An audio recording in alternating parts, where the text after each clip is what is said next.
How can you become a full-time content creator? Luckily for you, we've got Darcizzle Offshore in the digital studio today, right here on The Digital Drop. Puddin, aka Brian, is here. We got Darcy, aka Darcizzle, in the house. If you're not already familiar with them, they are full-time fishing and outdoor content creators. I've been coaching them for a bit. Fantastic people right here in the beautiful state of Florida. They have almost 1 million followers at this point across YouTube, Facebook, Twitter, Instagram. It's freaking awesome to see Darcy as the world's most prominent, leading, top, preeminent, best, whatever word you want to use, female angler, with her trusty collaborator and partner, Brian, filming everything, helping make this operation run. And they just create premium fishing content, and it's really successful. They have big sponsors like Landshark and other prominent brands, and they just recently launched their podcast, The Darcizzle Offshore Show. Welcome to The Digital Drop. This is the #1 podcast for gaming creators. In this episode, we're talking to non-gaming creators, and it's going to be really important for you to learn how to build an online business, not just a YouTube channel, not just a live stream, to help you go full-time. Darcy, how you doing today? I am doing great, and I'm very excited to be here with you today. Thank you so much for joining me. And Puddin, the man behind the camera, but well, he's really in front of the camera a lot too. How you doing, Brian? I'm doing great. Excited. Fantastic. Real quick plug. We are sponsored by Rode microphones, and these two are actually talking on their Rode microphones. The Digital Drop is proud to be supported by Rode, and all the vocals you're going to hear in this episode, interestingly, not just from me, but also from our guests, will have no extra post-production at all. We're just recording through Rode Procaster microphones, as well as the Rodecaster Pro mixer. We just have the onboard processing turned on. So if you're shopping around for some new gear, go ahead and check us out at propodcastinggear.com. You can download our no-strings-attached free guide with our recommended audio equipment. I actually recommended this audio equipment I'm using right now to Darcizzle Offshore so they could do their own podcast. They're using it right now. Not collecting your email, your credit card, or any of that marketing BS. Just go to propodcastinggear.com, download that free audio equipment guide, or browse it right now and check out the possibilities to increase your production value. So let's get straight into it. What inspired you guys to start creating fishing content in the first place? I mean, you were pretty early on YouTube making fishing videos, right? Yes, that's correct. But it actually all began with Instagram and creating fishing content there. Now, I started Instagram way back in early 2012 and mainly just created my Instagram for, like every other girl or man does. They want to share what they do on the weekends, and we had full-time jobs. So I started posting my fishing pictures or fishing content on Instagram, and it took off from there. Ton of likes, ton of followers. Then I started getting free things, and then before you knew it, I had actual sponsors sending me, different tackle and things that I could use for fishing. And a couple years into the Instagram process of growing, we decided to create our YouTube channel because a lot of people didn't believe I actually was catching most of these fish in my picture. They just assumed I was a girl holding fish. So that's when the YouTube channel was born, to show people that women can really fish. And ever since then, it's been a great ride. That's amazing. So at what point were you getting enough traction on Instagram to know that this was becoming something real, if you know what I mean? Like, there is that moment where you're like, this could end up becoming a real business. Like, what was that trigger for you? Was it the sponsors contacting you? Was there a moment when you realized I could really do this for a living? I would say that probably came about a year or two into my actual Instagram platform, just because I was growing at a very fast rate at that time.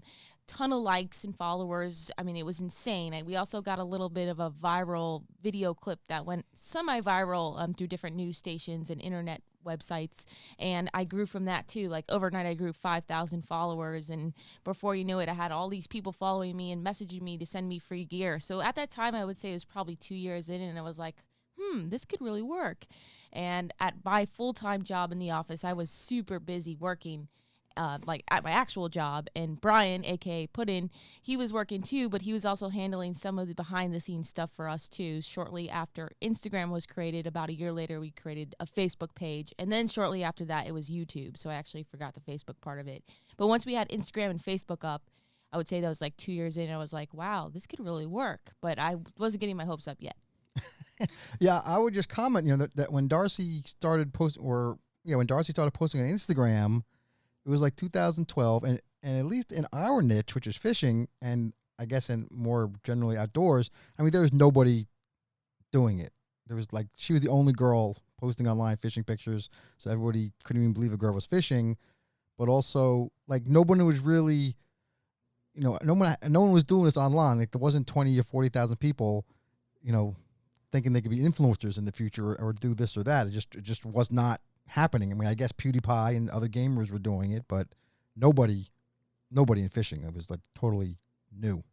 She is the OG doing this in her niche. I mean, she was the first one. What gave you the crazy idea in the first place, I guess? Like, for me, yeah, I saw guys in like 2009 posting commentaries on top of StarCraft, a video game that was StarCraft 1, a video game that was popular at that time. And I thought, I think I can do that better than that guy, right? So I saw an example out there, and then I was inspired to make my own gaming videos, and that's when I started about 10 years ago. Did you just divine this idea out of nowhere to post content online for fishing, or was there something that was sort of like what you were doing that you thought you could do better, or you could do a twist on it? Kind of what triggered that for you, the idea of even getting into this space at all? Because 2012, you're right, it was the Wild West. Like, a career as an influencer was a laughable joke that nobody had ever heard of. And like Darcy said, the reason she just started doing it was just posting on Instagram like everybody does, like a private account. Like, you're just posting for recreational, having fun. For my friends and family to see, what I was up to every weekend. Right. And then being that she was unique and being the only girl in the whole wide world that posted fishing pictures on Instagram, every person, every company in the whole wide world wanted to send her a t-shirt or a lure. So then we started getting some free stuff. But I mean, besides that, I kind of had to, for your readers to know, I'm older, and I've been an attorney. I've had businesses and seen businesses go up and down and everything like that. And Darcy's younger and doesn't quite have that experience, but I saw that there kind of might be something there, and we kind of gleamed, I guess, different parts from other people. We knew we had an attorney friend who fished on a great team here, and he always had a camera with him. And so I said, hey, if I always bring my camera with me, we'll get some good shots. And there was another fella doing a similar thing for magazines, and so it was kind of like, well, these guys go fishing and he brings his camera and then he takes these pictures and then he posts them, and hey, I can take that and I can do that. And then we started just doing it. And then there was one other fishing channel on YouTube. And so we eventually said, hey, we should have a fishing channel on YouTube. And then we started that. And then here we are. Got it. You just kind of pieced it together from different ideas and inspirations that kind of came along and kind of cobbled together, kind of stumbled that direction kind of as you were being encouraged by people going crazy over what you're posting on Instagram. That makes sense. Yeah, that's it. But that's it. So much has changed, though, since 2012. Like, we've both been in the game for a long time. So what changes have you had to make to your content strategy since you started? I know that they're vast, but what are the ones that kind of come to mind from earlier influencer world to this highly developed one, I guess you could say, that we're in now? One main thing is, which I guess this issue doesn't exist anymore for anybody, but when we started, like I said, she was the only one doing it. And then now, 5 years later, there's quite a bit of competition, right? So, we had to change, some things along those lines, because now we're not the only one. So everything got a lot more competitive. Yes, and I also want to chime in that in the beginning, we were posting videos once a week, like very beginning, and those videos honestly are terrible if you ever go back and look at them, just to see our progression over time. But they were terrible videos, and most of them were just videos of me fishing by myself. And it got to a point where we realized, people don't want to just watch me fish by myself. I mean, I got to be interacting with somebody, it's actually showing my personality, and not just watch me catch a fish after fish by myself, not interacting with anybody. So that's when we started fishing with other charter captains and started traveling more frequently and getting others involved in the channel. And then more recently, the last 2 years, Brian has been more involved in the videos as well. And people really seem to like that. And it's a great way to have us both interacting on camera and just to show, our actual lives when we are out there fishing. So a lot has changed over time. And the same with the Instagram content. We just have become a lot more, I guess not serious, but we actually like show people really how to fish, and we're not like one of these fishermen out there that are just doing little gags and little things that are making you click to watch the video. It's more like we are actually teaching you, this is how you do it, this is what we do, this is what works for us, this is what doesn't work for us. And we're not experts, but we just like to show, our fans that, you can do exactly what we're doing here, and here's how to do it. It's honest, it's real. You guys really love fishing. It's not so obviously you have to play the clickbait game now more so than you did in the past, but you're trying to provide real value, and you're focusing on a long-term strategy, not just like, did I catch, a whale shark ? Arrow. Right. You're trying to teach something real here, right? And I guess that's differentiated you in many ways today versus all the clickbait that's out there. Is that fair to say? Yeah, we try and focus on the actual fishing, and even going way back, like you mentioned, the question is, how this content has changed. And quite frankly, when we first started on Instagram, when we had a girl in a bikini holding a fish, it was the only girl in the world holding a fish, so everybody went crazy, and everything went nuts. And then we went on YouTube, and we didn't know any better. We don't have experience in this genre of photography, videos, YouTube, anything like that. So when we started making our YouTube videos, we basically had a girl in a bikini catching a fish. It was very simple, and with a GoPro and no audio or nothing. And then, just over the years, like Darcy said, we added, another character in there, because we didn't want to just have, a girl catching a fish in a bikini. That's not really a business model. There's no, people look at that and then they just go on to the next thing, because there's 2 million girls in bikinis doing whatever the heck they're doing online. That's not a sustainable business. So we added me in there so that we had more of a story and 2 people interacting. And we do realize that there's only X amount of fishermen. There's only whatever. If you just have a fishing show, you're only going to get maybe 10,000 views. There's only 10,000 fishermen watching fishing. So you need to have a broader appeal to more people, and that comes with the relationship between Darcy and I, and the interaction. Try to make more of a story with the videos, and now we're doing these catch and cooks, based on some of your advice, of course, and some other folks. But we do a catch, and then we clean the fish, and then we cook the fish, and that's a story with a beginning and a middle, and then an end, kind of act or whatever. And people learn about how to cook, clean, and catch a fish. And everyone loves cooking. Not everyone loves fishing, but everyone loves cooking, and everyone loves eating. So it's been quite a change since day one. And I had a GoPro, and I showed Darcy catching a fish in a bikini for 30 seconds and posted it on YouTube and got 1 million likes. Now we have a whole big show, and we get 100,000 views instead of 1 million now, but but we have better fans and more quality. I love hearing how the content strategy evolved, and it's really smart the ways that you've done it. And it more closely follows your real life and your real dynamic between the two of you. That's great from a content strategy standpoint. So that kind of taps into a little bit on how you could transition from being a YouTuber into a sustainable online business, right? You've been long-term focused with the content strategy. Tell me about the other elements of changing from just being a YouTuber to an online business. Like, how are you thinking about your different revenue streams and how you're diversifying on different platforms, things like that? Because a lot of people that listen to this show are like, I'm going to be a full-time Twitch streamer. But that's just making one channel on Twitch and hoping that's the entire business. Right. How would you help other creators think about transitioning from that one channel mindset into an online business mindset? Well, there's quite a few things involved, and we've learned this, of course, over the years as well. But we realized you can't put all your eggs in one basket, especially when it comes to YouTube, and you can't rely on a set dollar amount. You're going to get paid from YouTube every month. It just varies too much. And we've had some years where our views were down and other years where our views are better. And, YouTube is just a roller coaster. So that's only just part of your online business. And even though I consider myself a full-time YouTuber, it's everything else too. So we're, constantly posting on Twitter, Facebook, Instagram, daily stories on Instagram, YouTube stories, Facebook stories. The work never ends. Also being engaged and active with your fans on social media. That's highly important as well. And it shows that you're a real person and you care about your fans as well. So that alone is already a full-time job by itself.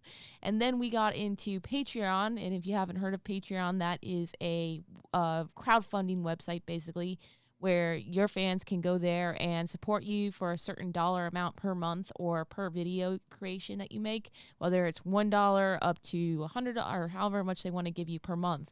And in exchange, they get behind the scenes videos, they get things that our normal fans on normal social media platforms would not see. So they kind of get like a behind the scenes access to us as individuals, and we get to be closer to those fans on Patreon as well. So we dived into that, and then one of our Patreons was actually an investor in the actual company Patreon, and he actually flew us out to San Francisco, which was pretty cool. And we got to meet with the owner and the creator of Patreon, and we got a lot more help from those folks over there. It was a great time, and we were able to build our Patreon from that as well. So that's another form of income that comes in per month, which we're grateful for. But again, that's a lot of work too, that we're trying to provide them with maybe early access to our videos, or if we can get behind the scenes stuff that we are not going to post anywhere else, we'll share it there with them. And then on top of that, can't forget about the sponsors. We have sponsors, that sign a contract with us, and we are required to post a certain amount per month on every one of our platforms, plus how many mentions we do on YouTube or what have you. But these are all products that we love and believe in, which is great to have a company stand behind you with products that you actually love, and you're not just pushing them just because. And then last but not least, about 5 or 6 years ago, we decided together to create a calendar, a Darcizzle calendar, and we thought that was a great idea. And I was honestly the first female angler to ever do that, and now everybody sells a calendar, which is great. They all kind of just followed along. So that's one way we follow the leader, right? Yes, They always do. They always follow the yes, sizzle. it's quite hilarious actually. But I swear they all have one now. And for 2 years I had a saltwater calendar. Then I'm like, you know what? Let me create a freshwater calendar with freshwater fish and a saltwater calendar with saltwater fish species. And then shortly after that, they all copied me there too. So it was blatantly obvious what they were doing.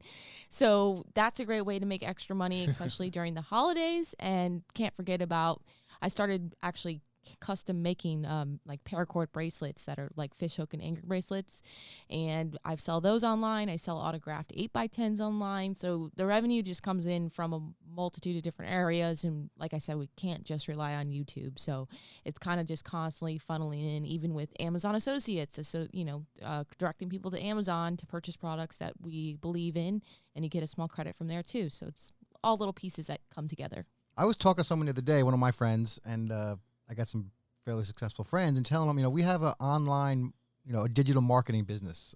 We're fishing, but, we're doing all these things, and it's really just marketing, in just in the fishing niche.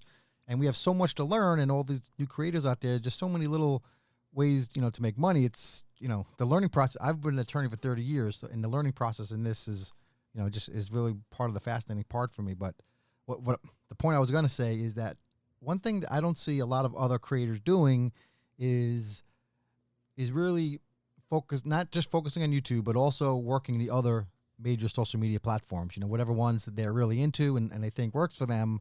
But I just think it's so important. We have over 300 subs on YouTube, which is freaking incredible. But, she also has 180,000 on Instagram, 170,000 on Facebook, and she has almost 30,000 on Twitter, which, doesn't sound like a lot, but she's like the biggest saltwater person on Twitter, like one of the biggest fishing persons on Twitter. I don't even know anyone who's even bigger. It's like, and I think her Facebook page has the highest engagement. It's probably one of the best saltwater fishing pages, on Facebook. So, well, Facebook solicited you guys to come over there, right? Like they really wanted you to have your content on Facebook, and they made a push to bring you guys over to that platform. Is that correct? Yeah, that's a great example. Is that this year, Darcy said, sometimes YouTube is down a little bit. That's okay. I just go over and I focus on something else. And yes, Facebook, we had 60,000 on Facebook, about a year and a half ago or a year ago, whatever it was. And they contacted us with this program, and it really helped our channel a lot, and, grew our channel immensely. We made a bunch of money, and again, that's just by not focusing on YouTube. We focused on Facebook, and now we have, with all this built up clientele from that program, we are getting sales through Facebook, which is just the numbers topple every other platform. And we all know video is always the best, but in our case this year, Facebook, we got the most merchandise orders. So, just focusing on one thing is just not going to get you there. Besides the fact that you have, your audience is so much bigger. There's so many people just come up to us and say, hey, I saw you on Twitter. Hey, I follow you on Instagram. Hey, I follow you on Facebook. And if your Facebook, Instagram, and Twitter sucks, you never meet those people. You don't know those people. You know what I'm saying? You don't reach them. You just don't. Yeah, it's tough. Yeah. It's tough. I love that you guys are talking about the money component of this, and you're talking about merchandise sales. I got to ask you, you're talking about how Facebook is so effective for selling merchandise. Yeah. You guys have this whole product line, and for a lot of creators, running a merch strategy is end game for them, right? That's what you see. You guys are at end game right now, as you see the top creators on YouTube, end game, pushing merchandise.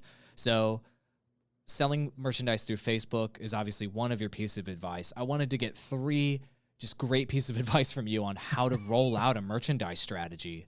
I guess this is a little bit of a side thing, actually, but as far as sponsors go and reaching out to sponsors, or somebody reaching out to you and, wanting to sign a contract with you, and you guys are negotiating a price or what have you, Brian always likes to say it's a one-shop stop here.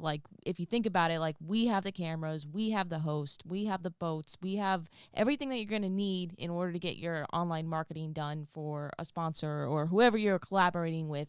And you have to make those people realize that and understand that, because I think especially with it in the fishing industry, a lot of the companies are very old school, and they don't realize what's involved in that and how much of that equipment we have, and they don't have to go out and spend that money whatsoever. I can tell you one mistake we've made in merchandise, and Yes. and our biggest seller is she makes these bracelets, right?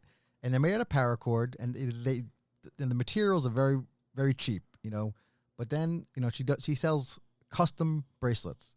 So if someone says they want a blue and white bracelet, so Darcy has to read this order, make individually a blue and white bracelet, put it in the envelope, mail it out, and it takes forever. And so I think a better idea would be to have something that, is online, and you can just, press a button by email and ship it out. I don't know if that's a booklet or a course, or if you're doing a drop ship from some other location, but there's definitely, that having so much hands-on when you're really trying to make videos on YouTube or create content as your main goal that's a bad idea. So that's one that's one lesson. Oh my God, I didn't realize you were making the bracelets. God, the hustle that you have is insane. Are you kidding you me? have no idea. I thought that was outsourced. And you were just, oh my God, you guys are crazy. You're working so hard. With her own little hands. And then she burns the ends, and then she puts them in the envelope, and she licks the envelope, and she prints the stamp. She puts the stamp on, and she makes me tape it up nice, and then she walks outside and puts it in the damn mailbox. I've made 500 bracelets this year. This past month. I'm not even joking. Oh my gosh, that's so fantastic. That's incredible. Oh, wow. Now, your other merchandise that you have, is that the only one that you make by hand? Well, hold on a second. You also have autographed photographs and what have you. So there's a manual component to that too, right? Yeah. That's not so bad though. Yes. But Basically all the merchandise, there's a manual component to it, and it's a good thing and a bad thing, I guess. But with the calendars, I offer autographed calendars right off the bat. I don't charge an extra fee for that or anything, and I'll usually just sign it standard. Or if they ask for something specific in the note to seller section, then I will write what they want me to say. But again, I still have to touch every single calendar before it gets shipped out. So that, takes time in and of itself. But honestly, shipping a calendar and signing it is faster than creating bracelets, and I'm making way less money on bracelets than I am on calendars. So I guess it's just it's like a double-edged sword. And the same with the 8x10s. I sign those and I package those out as well. And I guess I could sign them in bulk, but it's kind of when the orders come in, I take care of them one at a time. So That makes sense. And you guys also run a pre-order strategy with your calendars. Is that right? Where you folks can pre-order the upcoming year's calendar ahead of time to ensure they secure their copy, the autographed copy? yes, exactly. Even before I get the calendars, probably I would say 4 to 6 weeks in, before I receive them, I do put them up on the website just to get the process going. Because like I said, there is other competition out there now. But if you like an individual, you want their specific calendar. So I put them up and I give them like a 10% discount for the pre-order part of the business, and then the prices go back up once I have them in stock. Right, and I would just add in here another thing for merchandise. It may not seem like it connects, but responding to comments and engaging with your audience. I mean, that is the whole key to all your sales. So whatever they want to talk on Facebook about these ads and the click-through rate, and you got to have this great copy and this great picture, all that. If you're engaging with your people all year round, constantly, constantly, when you're at the dinner with your girlfriend, you're replying the comments, then these people are going to click and buy your darn bracelet. They don't give a hoot what the heck the text is or the image. I mean, you build that loyalty with them. And I mean, that's really a big part of the business. You just have to be, I'm not sure if it matters on YouTube so much because the comment section's a disaster and no one ever gets back to it. Right. On Instagram and Facebook and Twitter, it's imperative. It's the whole thing. It's literally the whole thing. You've been talking about how you're tailoring your strategy on a per platform basis. How Twitter is this sort of anomaly, I think. It's not quite as clear to people as to what they should be doing on Twitter. I blew people's minds when I told them that you can upload a video there. And you guys actually turned me on to using website cards as a way to promote links and what have you. And I recommended it to somebody on Twitter, and you guys were like, hold on a second, AWOL. We invented website cards on Twitter. So how are you guys using Twitter? It's kind of this anomaly, right? You could do all sorts of things. There's not one strategy that's super clear there. How do you approach Twitter? I do a lot of the tweeting, and honestly, I don't even know myself. That's like a big experimentation thing. I just throw up whatever, and you can really just do whatever you want on Twitter because the life of a tweet is like 8 minutes, and you can tweet all day long, and the algorithm doesn't really care. It doesn't seem. So we just try and do more like almost what we're doing on a daily basis. And honestly, I don't think we're really that good at it. We just do it a lot and try and reply to people. I mean, neither of us are really that witty and comical or come up with these great quips and quotes and stuff like that, like some of these 17-year-old gamers do, and people who are better at that. But I love this modesty that you have. This modesty is ridiculous. So, you'd have a certain tweet format, and if you guys are not already following Darcizzle Offshore on Twitter, go ahead and follow them at Darcizzle Offshore. It's like underscore Darcizzle, I believe, underscore Darcizzle underscore. Just search for Darcizzle Offshore. You'll find them there. You have this current status tweet format. Oh, where you take a great photo or a great video of what is currently happening, and then the copy's just current status, right? Current situation. How did you come up? Current situation, that's what it is. How'd you come up with that? I mean, I think that's some of your best Twitter content. Do you find that to be really working out for you? Is it easy to produce that type of content? Yeah, it's. I think you're giving me a lot of credit, but all it is the sunrise every day we go fishing. It's Darcy waves. Here's what I do: I put Darcy in the light, the sun shining on her, whatever sun there is. I tell it to wave, and then I pan the phone with the lens or whatever over to the sunrise, and that's it. And I do that for 15 seconds, and people love sunrises. They love when they're going to work and Darcy's out going on the water. And yeah, it does great. It gets a lot of views and people seem to love it. And then a lot of people are copying it, if you've seen also. And and you were, when we first started doing it, I believe you said, that's just some of your best content. I was like, what the hell are you talking about, Andrew? This content is just like, it's just a sunrise. And now people love it and it gets a lot of views. It gets a ton of views and it's working out great. Yeah. You're getting thousands of views per random, easy to make sunrise video. And that's what I love about it is it's like slice of life content that's easy to produce. So for all the gaming creators or any creators listening to the podcast right now, how hard is it for any of you to make a current situation or current status tweet? Take a picture of what you're currently doing. Take a quick video of what you're currently doing, whether it's drinking a coffee or editing a video or walking your dog. It doesn't matter. People want that slice of life content on Twitter, and I think it's important. Like, you guys prove that. People don't only want slice of life content on Instagram or through stories, which is where people normally post that. You guys are throwing it up on Twitter, and it works great. I love that strategy you guys are running. Some of them do really, really well. That's awesome. So what platform is the most interesting for you in 2020? And what do you recommend creators really look into investing their time into, just in general? Like, is there anything hot that you see as emerging, or an older platform that you feel like could come back into relevance for 2020? Well, I'm glad you asked. I hope it doesn't sound bad, but I've really been watching a lot of TikTok. In particular, everyone knows the queen of TikTok is Charlie. I have been studying with how this girl has risen, and it's really quite incredible. And what I see is a lesson for pretty much everybody out there, and I'm particularly for Darcy. This girl's out there. First of all, she knows what she's doing, so she has some talent, which is great. She's a dancer. She's a dancer. For those who don't know. Everybody listening knows Charlie. So she's a dancer. Recently, she seems to be slipping a little bit on this, but she's, at least in the beginning, she was so incredibly authentic and genuine that it was insane, like insane levels of authenticity. A little bit of talent. I guess from her training, she knows how to look at the camera. She looks right at the camera, full open eyes the whole entire time, and she's fully dressed, which is another favorite part of mine. And she just kills it.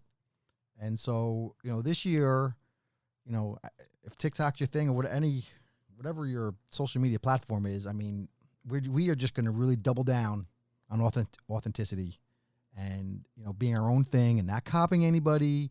And I mean, really double, triple down on that, because I think that works. It seems to work across every platform. So that's really something we're focusing on. I'm not sure what platform to go. I just think whatever one you're comfortable with. I don't think TikTok, the actual platform, is a place for us as a fishing niche, nor Snapchat. So I think we're going to probably stick with our big four: YouTube, Facebook, Instagram, and Twitter. Got it. Yeah, TikTok has been, people are starting to figure it out, that TikTok is that big free organic growth opportunity. We just had an interview recently on Digital Drop of a gaming creator. Mm-hmm. He posted on YouTube, on Twitch, and Twitter and Facebook, and got like no traction, like tragic, sad amounts of zero traction. And then he started posting Fortnite content on TikTok, and within 2.5 months, he went from 0 to 50,000 followers, and he's got 1 million views already. And now he's just blowing up. So, folks that assume that they couldn't break into TikTok, don't assume. People think of TikTok as like the music platform, and it's only for young people. This dude's like a mid-30s something gamer, and he's just posting like just some funnies about Fortnite and different video games on TikTok, and it's really taking off. And so I hear you. Like, you can post any garbage piece of content on TikTok, and it's guaranteed to get at least 400 views. Like, it could just literally be a video of your shoe and nothing else happening, and it gets 400 views on that platform. It's totally insane, and it's real. You're absolutely right. Yeah, no, I mean, and Darcy we do okay on there. I just haven't really figured out what type of content that we should be putting on there. Yeah, and I was just going to chime in that I've listened to quite a few podcasts and some other, influencers and stuff. And when a platform is going hot like TikTok is right now, like, you need to jump on the bandwagon early, especially if you want that free organic content. And a lot of them said the same exact thing. Like, it's not just a dancing platform for 14 and 15-year-olds. Like, you can make your own niche, post whatever you want. It doesn't have to be dancing at all. So I just think we have to get that out of Brian's mindset. But I do think there is a time and a place for TikTok for us. We just don't know exactly what it is yet, even because I'm not going to be dancing. This white girl can't dance. So I might dance. No, and she does okay. She does great on there. I'm looking at her right now. She has 7,000 followers. We have one video with almost 1 million views, and some other ones that are, 100,000s or so. So we do okay on there. I just not exactly sure what content to put up. But we'll figure it out. Experimentation time. That's the only way to figure it out. Experiment, see what works. I mean, that's it. So that's what you're investing your time into in 2020 is your experimental thing. That's awesome. And I recommend all creators listen to that advice. These guys are pros from the old school, and go where the pros are going. So let me ask you guys, where can listeners find you on the internet so they can check out your strategy? And and if they are anglers themselves and they love to fish, or they just want to have a good time, where can they find you guys? Where are the best places to send our listeners? Honestly, you can just Google Darcizzle and all of my stuff will pop up. You can watch our YouTube videos on YouTube, Darcizzle Offshore. We post every Tuesday and Thursday with brand new videos, new content. We travel all over the place doing amazing fishing adventures and vlog style content. And then you can follow me on Instagram and Twitter _Darcizzle_. And you can also follow me on Facebook, yeah. of course, at Darcizzle Offshore. Or TikTok if you want. Yeah, TikTok. I want to see. I think you guys can blow up on TikTok. I think you can make it happen. And of course, if you're already on a podcasting platform right now, which you are, the Darcizzle Offshore Show, just search it, subscribe already, enable notifications, jerks. So thank you so much for being on the podcast today, guys. I really appreciate you cutting out the time. Yeah, I know you're insanely busy, hand making every freaking bracelet. It's insane. So I really appreciate you guys cutting out the time to help, those creators that are trying to break out like you did years ago, make it happen. I think that means a lot. Our pleasure. Thank you, AWOL. We appreciate being on the show. Of course. And thank you, everyone, for listening to the Digital Drop Podcast. And we encourage you to subscribe on the podcasting platform of your choice so you don't miss these weekly episodes. If there was one nugget of information that Darcy and Brian provided you that helped, subscribe to the podcast. It could be that one thing that changes your trajectory in the next episode. Good luck, creators. Get out there, get on TikTok, go make content, and just experiment and figure out what's going to work for you. And don't make assumptions about what's going to work and not work, because you never know. You could take a different path like Darcizzle Offshore has, of starting off of YouTube and then going to YouTube. Maybe your journey is going to be a little bit different too. So take their story to heart. Good luck, creators.